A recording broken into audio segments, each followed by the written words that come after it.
شروع اللہ سبحانہ و تعالیٰ کے نام سے جو بڑا مہربان نہایت ہی رحم کرنے والا ہے۔ درود پاک آقا کریم علیہ الصلاۃ والسلام پر جو تمام جہانوں کے لیے رحمت للعالمین بنا کر بھیجے گئے ہیں۔ حضرات، آج کا موضوع بیٹی اللہ کی رحمت بھی ہے اور نعمت بھی ہے۔ آج اس زمانے میں بہت سے ایسے معاملات سامنے دیکھنے میں سننے میں آتے ہیں کہ جس کی وجہ سے نہ صرف قرآن مجید فرقان حمید کی آیات مبارکہ کو جھٹلا دیا جاتا ہے، اللہ کی نافرمانیاں کی جاتی ہیں، رسول اللہ صلی اللہ علیہ وسلم کے فرمانات کو جھٹلا دیا جاتا ہے اور چھوڑ دیا جاتا ہے، اور انسان بے شمار گناہ کے اندر اور ایسی غلطی اور ایسے گناہ میں مبتلا ہو جاتا ہے کہ اسلام سے خارج ہونے کا خطرہ رہتا ہے۔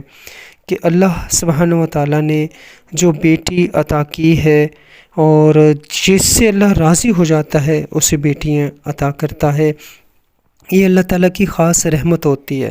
تو پھر آج اس زمانے میں، اس وقت میں، اس دور کے اندر کیوں بیٹیوں سے نفرت کی جا رہی ہے؟ اور اس موضوع کو آگے بڑھاتے ہوئے میں آپ سب لوگوں سے گزارش کروں گا کہ ہمارے چینل کو لازمی سبسکرائب کریں، لائک بھی کریں، اس کو کمنٹس میں ہمیں اپنے خیالات کا اظہار بھی کریں، انشاءاللہ تعالی بہت زیادہ فائدہ ہوگا۔ خداوند کریم نے اس کائنات میں کوئی تخلیق بے مقصد، بیکار اور بے فائدہ نہیں پیدا کی، خواہ اس کا تعلق حیوانات سے ہو، جمادات سے ہو اور نباتات سے ہو، یا اشرف المخلوقات میں حضرت انسان سے ہو۔ یہ تو ہو سکتا ہے کہ بعض کی علت تخلیق فہم انسانی اور اس کے شعور اور ادراک سے معور ہو، لیکن یہ حق کسی کو حاصل نہیں ہے کہ رب العالمین کی تخلیق پر اعتراض کرے، ناراضگی اور ناپسندگی کا اظہار کرے۔ کیوں؟ خالق کائنات اپنی تخلیق کی افادیت اور اہمیت سے خوب واقف ہے، خواہ دیکھنے میں وہ ہمیں کتنی ہی حقیر لگے۔ حضرت موسیٰ علیہ السلام کے دور میں بنی اسرائیل کی ایک عورت نے حضرت موسیٰ علیہ السلام سے سوال کیا کہ حضرت پروردگار عالم نے چھپکلی کو کیوں پیدا کیا؟ یہ تو کسی کام کی نہیں ہے، دیکھنے میں جو ہے عجیب سی لگتی ہے اور شکل و صورت میں ایسی کہ ڈر لگے، کوئی خوبصورتی نہیں ہے، کسی کام کی نہیں ہے۔ حضرت موسیٰ علیہ السلام نے فرمایا، یہی سوال انسان کے بارے میں بھی پروردگار عالم سے جو چھپکلی نے کیا کہ اے خداوند عالم، آپ نے انسان کو کیوں پیدا فرمایا؟ یہ ناشکرہ ہے، بے صبرہ ہے، لڑائی جھگڑے کرنے والا ہے، روئے زمین پر فساد برپا کرنے والا ہے، ٹھیک ہے، تانے وغیرہ، بغض وغیرہ، کینہ رکھنے والا ہے، اس کی تخلیق سے کیا فائدہ ہے؟ اس کو جواب ملا، میں اپنی تخلیق کی افادیت اور حکمت سے زیادہ واقف ہوں۔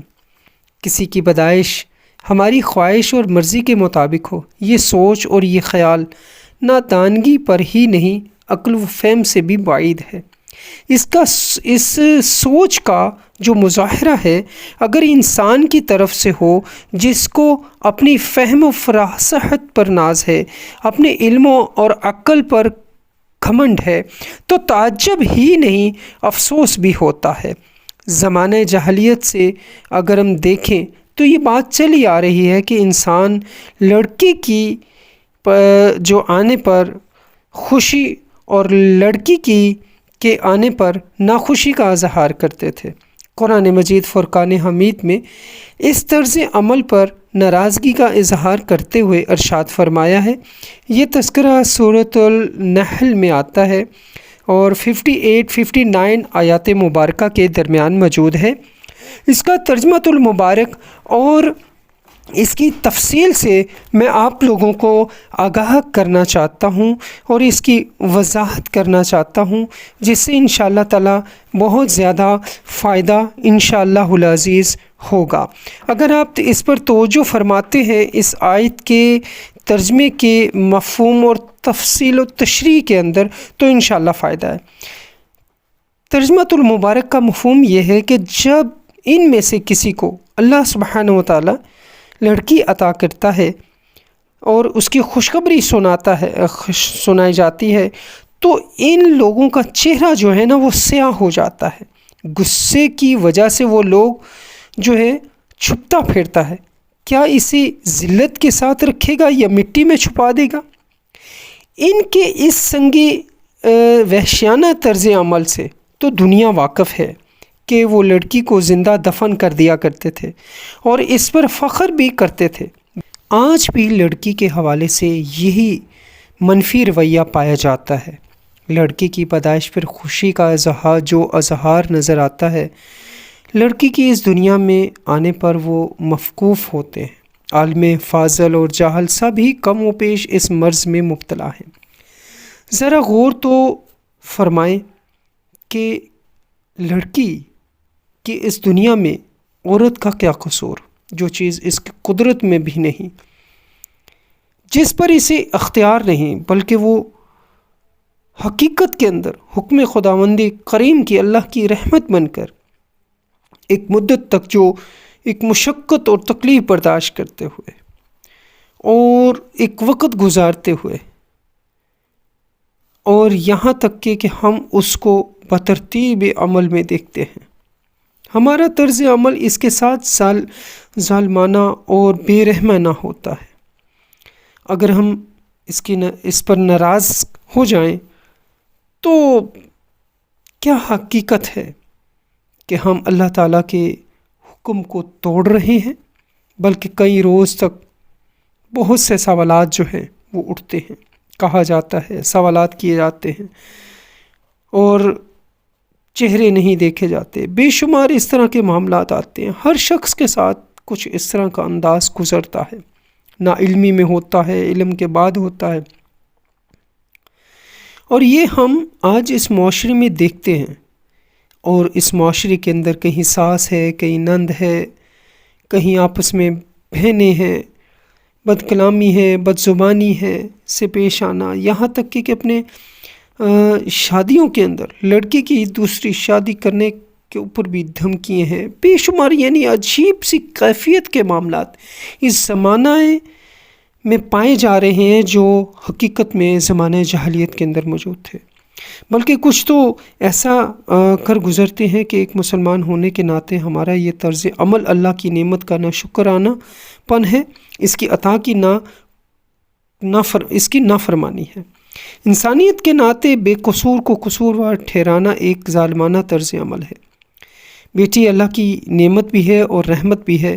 حضور نبی کریم صلی اللہ علیہ وسلم کا ارشاد گرامی ہے، جس نے 2 لڑکیوں کی پرورش کی اور انہیں حسن تربیت سے مالا مال کیا، یہاں تک کہ وہ سن شعور کو پہنچی، تو قیامت کے دن میں اور وہ اس طرح آئیں گے جس طرح میرے ہاتھ کی 2 انگلیاں ہوں.